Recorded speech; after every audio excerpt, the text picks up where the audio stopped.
Praise the Lord. శుక్రవారము August 30, 2024.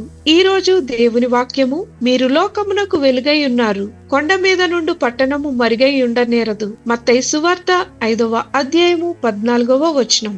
వెలుగును వెలిగించి ఉంచండి.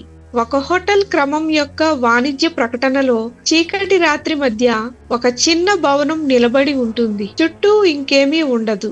భవనం యొక్క వరండాలో ఉన్న తలుపు దగ్గర ఉన్న చిన్న దీపం నుండి మాత్రమే వెలుగు వస్తున్నట్లు దృశ్యంలో ఉంటుంది. ఒక సందర్శకుడు మెట్లు ఎక్కి భవనంలోకి ప్రవేశించడానికి బల్బు తగినంత వెలుతురును నింపుతుంది.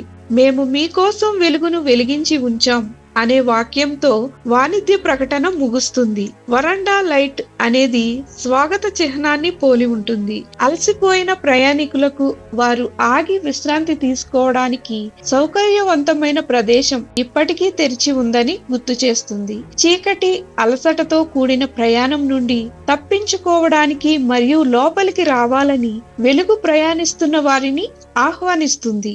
తనను విశ్వసించే వారి జీవితాలు స్వాగతించే వెలుగును పోలి ఉండాలని ప్రభువైన యేసు చెప్పాడు. ఆయన తన అనుచరులతో, మీరు లోకమునకు వెలుగై ఉన్నారు, కొండ మీద నుండి పట్టణము మరుగై ఉండనేరదు అని చెప్పాడు. విశ్వాసులముగా మనం చీకటి ప్రపంచాన్ని ప్రకాశవంతం చేస్తాము.